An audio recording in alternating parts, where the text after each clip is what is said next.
Estamos de volta com o Hora da Saúde de hoje. Neste programa nós falamos sobre fertilidade feminina. O Dr. Marcelo continua conosco aqui no estúdio, mas nesse programa, a partir de agora, nós também temos o suporte do Dr. Vitor Henrique de Oliveira. Ele que é médico ginecologista e obstetra e fala com a gente direto de São Paulo. Olá, Dr. Vitor, tudo bem? Oi, Gláucia, Marcelo, tudo bem? Bom estar aqui com vocês de novo. Prazer é nosso, né, Marcelo, em recebê-lo novamente. O assunto hoje interessantíssimo, né, Vitor? Ainda mais com esse grande aumento de número de gravidez tardia, né, as mulheres engravidando cada vez mais tarde e uma nova preocupação aqui na nossa mente, né? Então, para começar esse segundo bloco, Dr. Vitor, eu gostaria que você falasse: fertilidade é um assunto que tem estado mais em pauta na sociedade atual? A fertilidade sempre foi um assunto em pauta, né?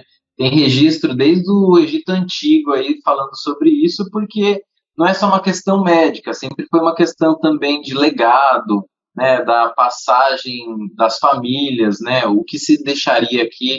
Então, a reprodução sempre foi um assunto. É que os últimos 50 anos, eles foram muito importantes para o tratamento da infertilidade. Então, nesses últimos 50 anos, a medicina avançou tanto que várias novas técnicas de tratamento surgiram. Então, parece que é um assunto muito novo, né? E com a mudança, como você mesma disse, do perfil de gestação, né? As mulheres têm cada vez mais engravidado um pouco mais tarde, então esse assunto acaba ficando mais em voga. A gente falou agora no bloco anterior, né, o Dr. Marcelo falou bastante sobre isso, mas eu queria que você também falasse sobre essa questão de a infertilidade ser um problema do casal, né? Não é mais, nunca foi, né? Acho que vamos dizer assim, exclusivamente feminino.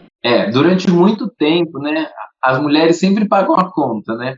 Durante muito tempo na história acreditava-se que o problema de infertilidade era um problema feminino mesmo, né?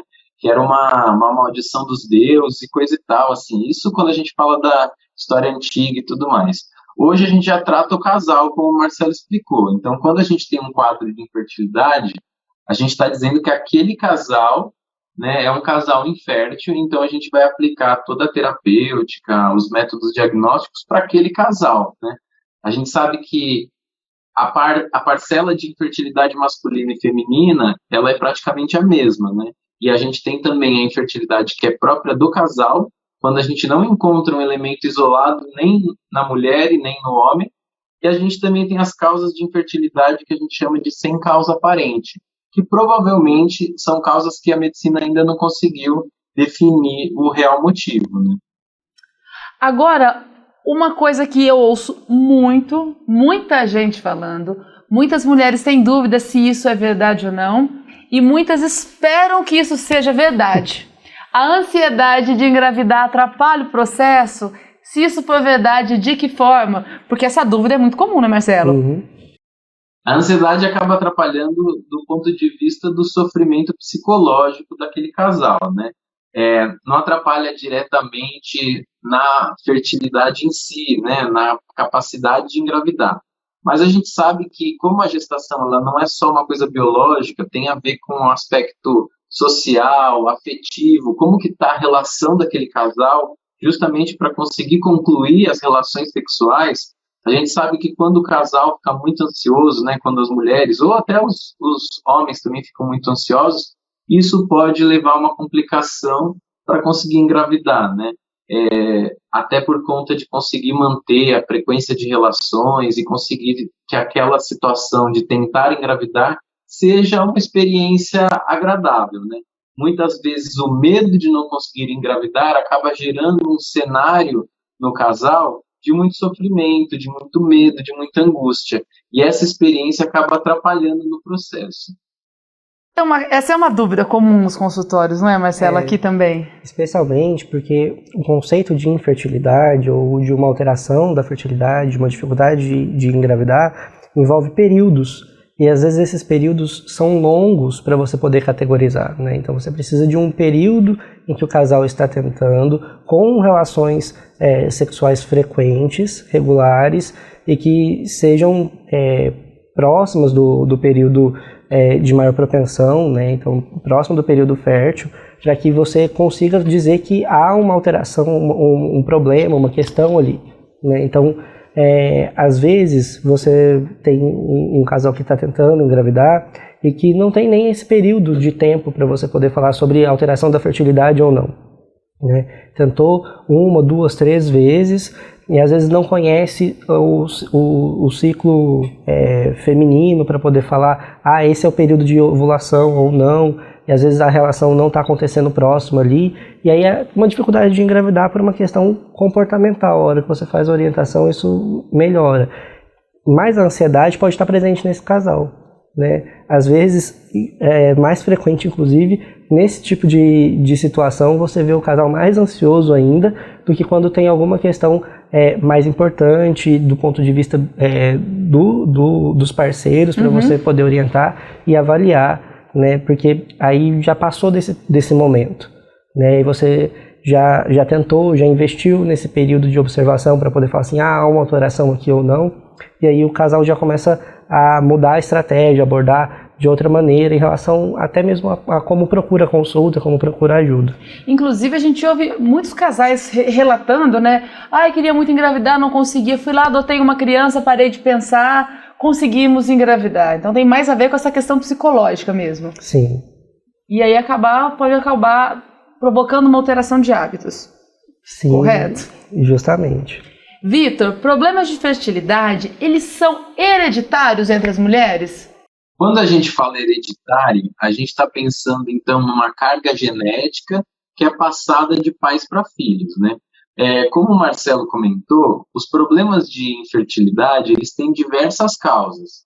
Então, a gente tem as causas estruturais, né, do aparelho reprodutor feminino, desde vagina, útero, tubas uterinas, ovários. A gente tem as causas imunológicas, doenças associadas, e a gente vai ter algumas causas que são as causas genéticas.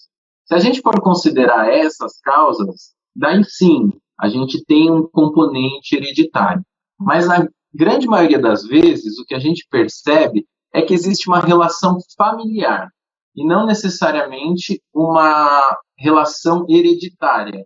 Ou seja, uma paciente que teve uma mãe, que teve uma menopausa precoce, antes dos 40 anos, ou uma insuficiência ovariana precoce, que a gente fala, que os ovários pararam de funcionar muito cedo.